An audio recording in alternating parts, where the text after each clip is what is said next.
Hello everyone, my name is Indra Mawati and today I'm going to talk about the art of description in public speaking. Imagine your favorite speaker or storyteller. What makes them special? Often it's how they use words to make you feel like you're there with them. That's what I want to show you today. How to make your words come alive so your audience can see, hear, and feel what you're describing. Let's get into it.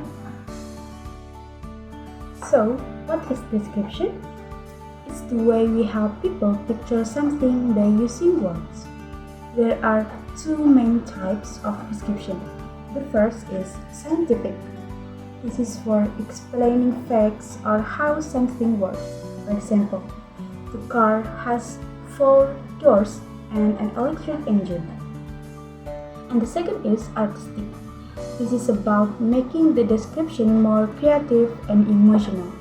For example, the car glides silently down the road, almost like it's floating. Both are useful for artistic description are what make your audience feel connected to your message. Characteristic of effective description. To make your description strong, focus on these 3 things. The first is visualization.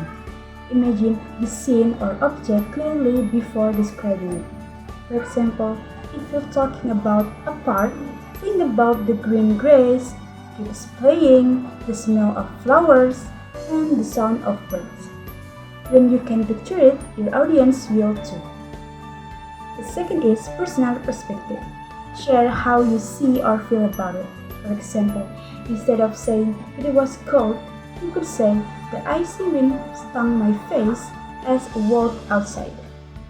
It makes the description more real and personal. And the third is emotional appeal. Connect with your audience's emotions. For example, if you're describing a special meal, don't just say the food was delicious.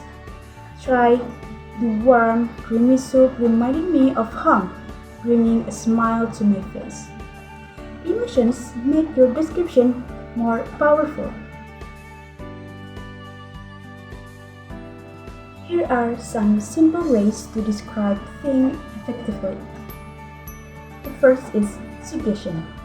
Instead of giving all the details, let your audience imagine some of it. For example, instead of saying she had blue eyes and short blonde hair, you can say she looked like a kind teacher you would trust right away. And the second is effects based. Show how something makes people feel or react. For example, the thunder made everyone jump and look around nervously. The third is epithets. Use short phrases to describe. For example, bright-eyed, golden hair, or kind heart. And next is figurative language. Use comparisons to make your description more creative. A single use like or as. For example, her smile was as bright as the sun. A metaphor is more direct. For example, her smile was sunshine itself. Now, let's talk about how to use description in a way that's clear and easy to follow. The first, pick your viewpoint. Decide where you're standing in your description.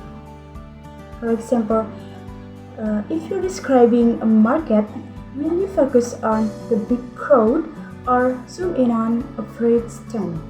And the second is follow an order. Start with the big picture and then focus on smaller details. For example, the city was busy with tall buildings and streets full of cars. On one corner, a street musician was playing a cheerful tune. And the third is don't add too much. Too many details can confuse people. For example, instead of listing every flower in garden, say, the garden was full of colorful flowers that sway gently in breeze. And next is use feelings. Describe how the scene or object makes you feel. For example, the room felt cozy with warm lighting and soft cushions that made you want to stay forever. Next is wrap it up and with a strong image. For example, as the sun set, the sky turned orange and pink like a painting and everything felt calm. This leaves a lasting impression. Let's practice together. The first is quick description. Look around the room, pick one thing to describe in a sentence. For example, the chair is soft and fluffy, like a cloud you could swim into.